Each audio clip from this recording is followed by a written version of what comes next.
Bonjour à tous, bienvenue sur ma chaîne YouTube.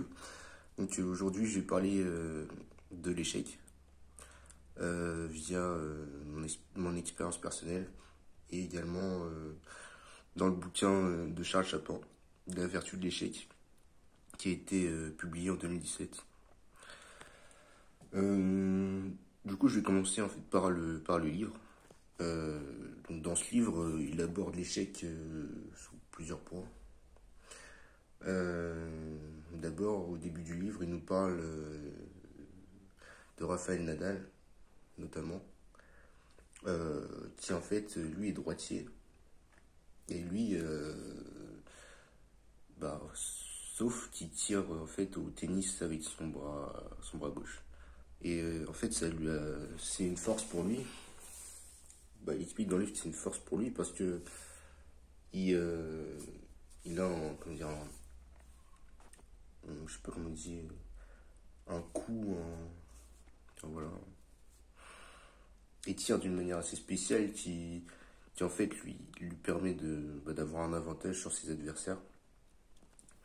Donc voilà, on peut s'inspirer déjà, enfin, je trouve ce livre bien aussi, puisqu'on peut s'inspirer de ça pour en fait, au lieu de voir nos faiblesses comme des faiblesses, justement, par exemple, enfin, comment dire, se sentir moins coupable face à l'échec, et au-delà de ne pas se sentir coupable, en tirer une force.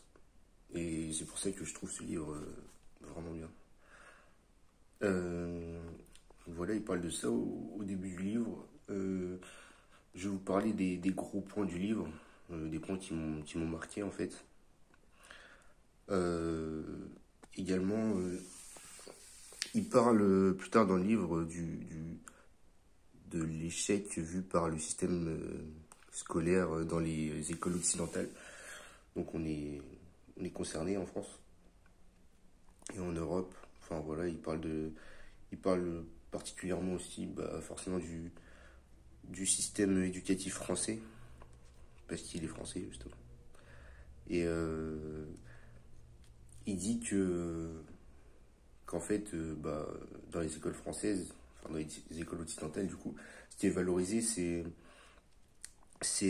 l'élève moyen, donc qui est bon partout. En fait, il explique qu'on peut pas être bon partout, genre exceptionnel partout. En fait, ce que l'école valorise là-dedans, c'est le fait d'être moyen, en fait. Le fait d'être moyen. Voilà, et il dit que... Enfin, je crois qu'il le dit pas directement, mais... en tout cas, on comprend clairement qu'il pense que c'est pas une décision, enfin une solution intelligente. Et comme contre-exemple, pardon, il montre du coup la Finlande, qui est un système du coup totalement différent, qui valorise les élèves dans leur singularité, c'est-à-dire, par exemple, s'il y a un élève qui est bon en maths et qui est mauvais ailleurs, il sera félicité et encouragé à être meilleur en maths, et également on l'aidera à combler ses faiblesses, mais enfin vous voyez, on le défoncera pas comme en France par exemple sur ses faiblesses, en disant machin, tu travailles pas assez, ou aucun effort dans cette discipline, ou etc. Enfin après, sauf s'il fournit vraiment aucun effort, mais vous voyez ce que je veux dire. C'est on valorise l'élève dans sa singularité, contrairement en France où l'élève en fait qui est bon partout, enfin qui voilà, est valorisé, donc la personne moyenne en fait. Donc voilà, et personnellement je suis assez d'accord avec cette idée qu'on valorise pas assez les personnes qui sont bons dans, dans une ou deux disciplines, parce qu'en fait les personnes exceptionnelles, enfin il dit ça aussi dans le livre, et c'est d'ailleurs ce que je pensais déjà avant le livre, mais du coup il dit que les personnes qui sont vraiment exceptionnelles sont bons dans un ou deux domaines. Enfin, on est rarement bon vraiment, enfin je veux dire vraiment exceptionnel que dans un domaine. Comme par exemple Michael Jordan, les grands sportifs en général.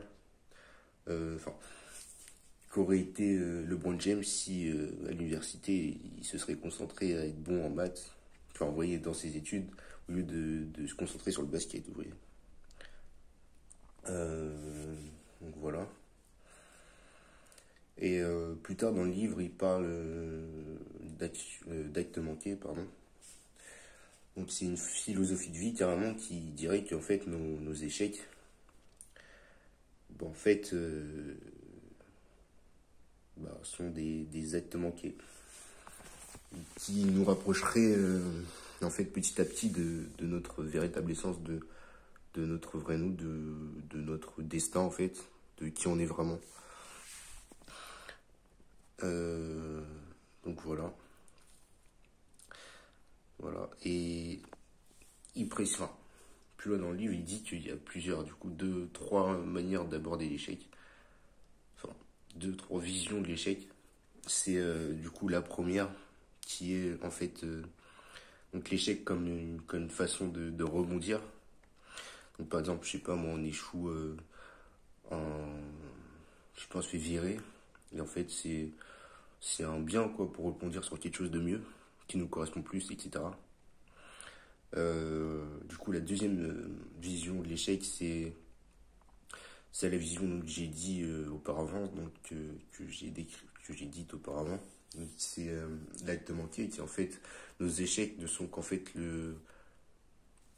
comment dire, sont en fait des actes manqués, donc qui nous rapprochent de notre vrai nous, au fur et à mesure qu'on peut échouer, enfin, dans nos échecs. Et la troisième vision,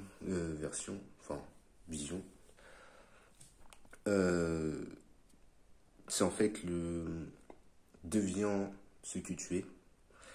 Donc dans nos échecs, en fait, se rapprocher de qui on est. Donc voilà, je l'ai dit mais d'une version, mais je vais expliquer. Donc par exemple, un boxeur qui perd un combat, il peut voir ses loupés comme la possibilité de devenir ce qu'il est, donc déjà un boxeur. Sauf que là, cette fois-ci, comment dire, il n'a pas été vraiment un bon boxeur, enfin, vous voyez ce que je veux dire. Il a la possibilité de devenir ce qu'il est, donc un vrai bon boxeur, enfin un boxeur. Enfin, on peut dire par exemple qu'il a été nul, c'est pas un boxeur, vous voyez, il est, voilà, mais il a la possibilité de devenir ce qu'il est. Enfin, si ça devient qui tu es. Et c'est notamment quelque chose qui est dit par Nietzsche, notamment dans Zarathustra. Enfin, dans Zarathustra. Donc voilà. Il me semble que j'ai oublié une chose. Enfin, j'avais quelque chose en tête tout à l'heure.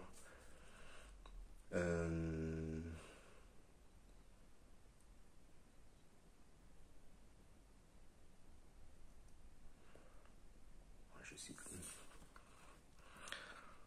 Bon, j'ai un trou. Ah oui. Sur les victoires, du coup, il parle de victoire quand même dans les livres. Non. Mais il parle de victoire. Et il dit que même dans la victoire, donc les grands, en fait, les grands de ce monde, on peut dire. Enfin, je sais pas si on peut dire. Enfin, voilà.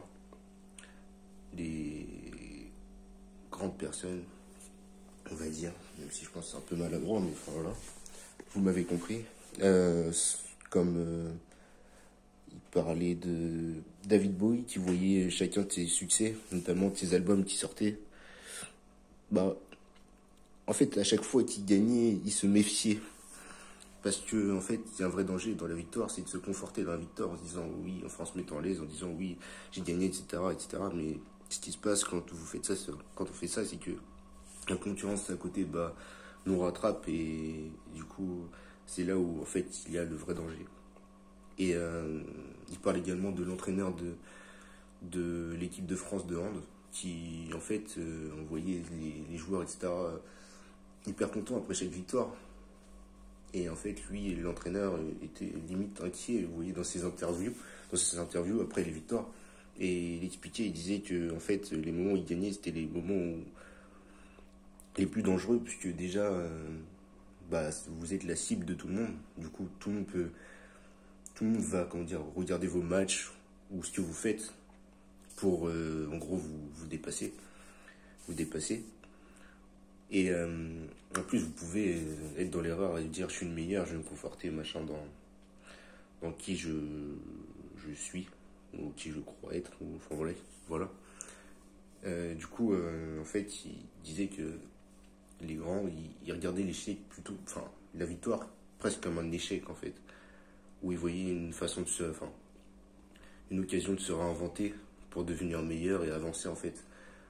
Et ils comparaient presque l'échec, enfin, la victoire dans l'idée de se conforter, enfin, en se confortant dedans, presque comme une mort en fait, où on n'avance plus en fait, on reste, c'est sur place, bah, à plus vouloir évoluer, à vouloir rester là où on est, mais en fait, c'est plus l'avancement de la vie, en fait, c'est. Du coup, il comparait ça à la mort dans le livre. C'est assez fort, hein, mais je trouve que c'est assez vrai. Du coup, bah voilà. Et voilà. Et je trouve que, en fait, ce livre m'a beaucoup aidé dans. M'a aidé dans ma vie, et du coup, je pense que c'est une. Bah, comment dire, même pour vous, du coup, je pense que c'est une bonne. Bah, lisez-le si. Je vous conseille de le lire parce que bah, je pense qu'il peut aider beaucoup de personnes et au-delà d'aider les personnes qui sont même dans une situation difficile, il peut apprendre beaucoup de choses bah, à tout le monde, je pense. Enfin, il peut apprendre des choses à tout le monde, je pense. Du coup, voilà. Euh, donc c'est la fin de la vidéo. Voilà. Abonne-toi si je te. Voilà. À la prochaine.